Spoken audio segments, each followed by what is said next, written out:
ओम नमः शिवाय।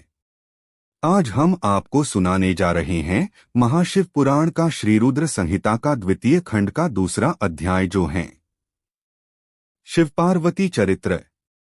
सूत जी बोले, हे ऋषियों। ब्रह्मा जी के ये वचन सुनकर नारद जी पुनः पूछने लगे, हे ब्रह्मा जी, मैं सती और शंकर जी के परम पवित्र व दिव्य चरित्र को पुनः सुनना चाहता हूँ कि सती की उत्पत्ति कैसे हुई और महादेव जी का मन विवाह करने के लिए कैसे तैयार हुआ। दक्ष से नाराज होकर देवी सती ने अपनी देह को कैसे त्याग दिया और फिर कैसे हिमाचल की पुत्री पार्वती के रूप में जन्म लिया। उनके तप, विवाह, कामनाश आदि की सभी कथाएं मुझे सविस्तार सुनाने की कृपा करें। ब्रह्मा जी बोले, हे नारद, पहले भगवान शिव निर्गुण, निर्विकल्प, निर्विकारी और दिव्य थे, परंतु देवी उमा से विवाह करने के बाद वे सगुण और शक्तिमान हो गए।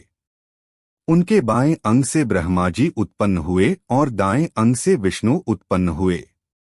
तभी से भगवान सदाशिव के तीन रूप ब्रह्मा, विष्णु और रुद्र सृष्टिकर्ता, पालनकर्ता और संहारकर्ता के रूप में विख्यात हुए।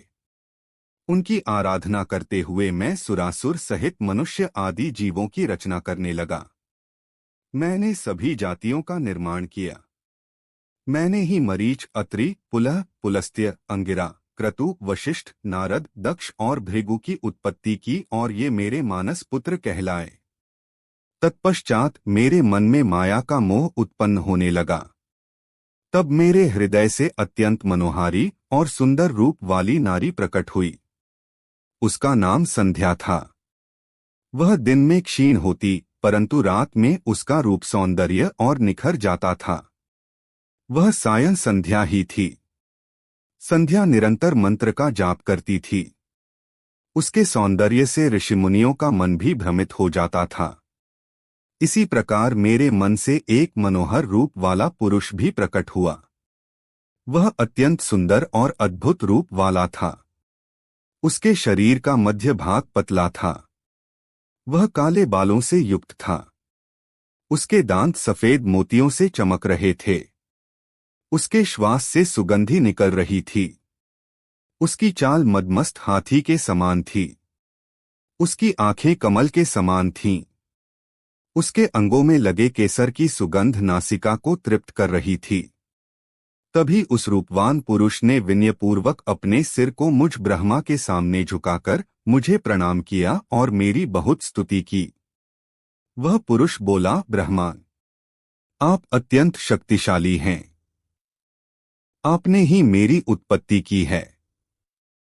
प्रभु मुझ पर कृपा करें और मेरे योग्य काम मुझे बताएं ताकि मैं आपकी आज्ञा से उस कार्य को पूरा कर सकूं।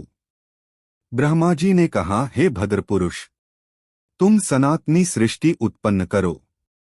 तुम अपने इसी स्वरूप में फूल के 5 बाणों से स्त्रियों और पुरुषों को मोहित करो। इस चराचर जगत में कोई भी जीव तुम्हारा तिरस्कार नहीं कर पाएगा। तुम छिपकर प्राणियों के हृदय में प्रवेश करके सुख का हेतु बनकर सृष्टि का सनातन कार्य आगे बढ़ाओगे।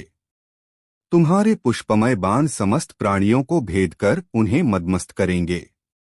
आज से तुम पुष्प बाण नाम से जाने जाओगे। इसी प्रकार तुम सृष्टि के प्रवर्तक के रूप में जाने जाओगे।